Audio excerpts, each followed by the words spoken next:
cher financièrement parlant. Les vêtements, maintenant, avec le boom de pouvoir acheter venant de Chine à moindre frais, c'est beaucoup plus avantageux pour certaines personnes au détriment de la planète. Depuis janvier, de nouveaux appareils comme les micro-ondes sont éligibles au bonus réparation. Les journées dédiées, elles, se terminent ce dimanche. La santé intégrative, c'est une médecine qui prend en compte l'individu dans sa globalité sans se focaliser sur la maladie. Cela inclut donc l'art, la pratique sportive ou le bien-être. C'est la 3e année ce week-end qu'un congrès était organisé autour de ces soins. Sindel Duquesnoy, Chloé Pelletin. À travers cet atelier, Carmen Romero partage son histoire et tente de se réapproprier son apparence. Quand j'ai perdu tous les cheveux, je me regardais dans la glace et je ne me reconnaissais pas. Oui. Ça, c'est dur quand même, je trouve. Oui, tout à fait. Un combat encore difficile après ses victoires face à un cancer du sein et une leucémie. À la fin de cette séance photo, Carmen se sent libérée. Elle est fière d'avoir passé les portes de ce congrès de la santé intégrative. Je ne sais pas si j'y serais allée, donc maintenant, oui, je pense que je vais continuer. C'est découvrir, c'est en fait découvrir des choses que je ne connais pas forcément, quoi. Et qui vont, oui, m'aider à aller de l'avant et dans ma nouvelle vie. La présence de professionnels de l'image à cet événement est donc nécessaire dans ce parcours de reconstruction. On va avoir un impact sur l'image qu'on a de nous-mêmes et les opérations vont venir nous impacter personnellement. Et pour moi, l'image est importante. Et logiquement, un salon, un congrès de santé intégrative qui traite des sujets de ce type-là, il était indispensable pour moi d'être présente. Une vingtaine d'ateliers est proposée, dont la plupart ouverts à tous. Ce congrès permet donc de découvrir un large spectre de la santé intégrative. Et si on peut s'apporter soi-même ou par le biais de choses tellement agréables comme ce que je viens de vivre, s'apporter encore plus de douceur, faut prendre. Aujourd'hui, on se rend compte que cette santé intégrative, elle est alors encore pas très bien connue. C'est bien pour ça qu'il y a ce congrès, mais aussi elle attire de plus en plus les gens sur à la fois le et, c'est-à-dire mêler cette médecine conventionnelle et non conventionnelle. Pour avoir une vision plus approfondie, Livre et Innovation complète la 3e édition de cet événement. Et pour parler plus amplement de cette santé intégrative, nous sommes en lien avec un spécialiste en la matière, Dr Joël Fleury. Bonsoir, vous êtes oncologue et président de l'association l'Oasis des Dômes qui propose des soins support aux patients atteints de cancer. Vous en êtes intimement convaincu, on ne peut pas guérir le corps sans s'occuper de l'esprit, n'est-ce pas ? Complètement, c'est incontournable. Je dirais que, s'il fallait donner une définition, je dirais qu'on ne traite pas un cancer, on prend soin d'une personne atteinte d'un cancer. Vous voyez, donc derrière cette phrase se cache la prise en charge du corps malade par la médecine conventionnelle, donc que ce soit en oncologie, la chimiothérapie, la radiothérapie, la chirurgie, mais associé à le prendre soin de la santé psychologique, émotionnelle et sociale. Les deux sont indissociables, le corps et l'esprit, ça marche ensemble, c'est interconnecté. Alors quelles sont ces thérapies complémentaires qui permettent de mieux guérir ?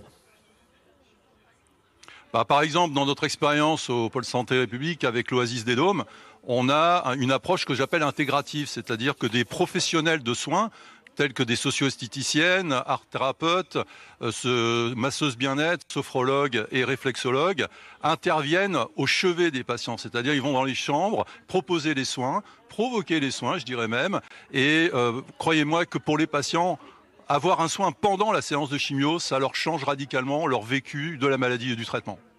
Alors justement, à Clermont-Ferrand, le centre Jean Perrin a accueilli cette semaine plusieurs associations sportives. Une illustration de ces thérapies complémentaires qui fait son entrée à l'hôpital. Reportage Margot Bronfils et Sébastien Bonneteau. Les kimonos ont remplacé les blouses blanches au centre Jean Perrin. À l'occasion d'Octobre Rose, cette école de karaté prouve qu'on peut lier sport et maladie grâce à des cours sur mesure. Suivant les pathologies que les gens ont, on adapte le cours. Quelqu'un qui a mal au bras, on va le faire travailler un petit peu, mais on va stopper là. Une dizaine d'élèves suivent ces sessions adaptées, lancées il y a 2 ans. Ici, chacun a été marqué par un cancer. comme Serge, encore en traitement. Voilà, super Serge. On s'isole un peu de la famille parce qu'on ne veut pas qu'elle voie notre état. Comme vous pouvez voir, d'en parler, ça fait mal.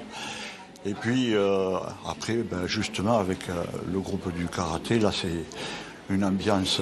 Vous n'avez peut-être pas entendu, mais elle m'appelle toute chérie. Le sport, une échappatoire à la maladie pour ses élèves. Je sentais que mon corps avait besoin de contact, de sport.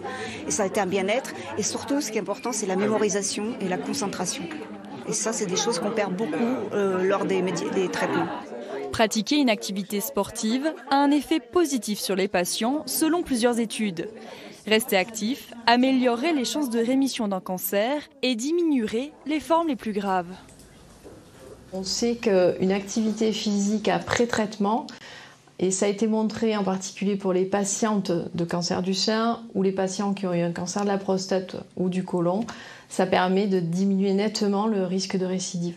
Chez les patientes qui ont eu un diagnostic de cancer du sein et qui ont une activité physique, elles diminuent de 25% le risque de récidive et jusqu'à 40% le risque de mortalité en fait lié au cancer.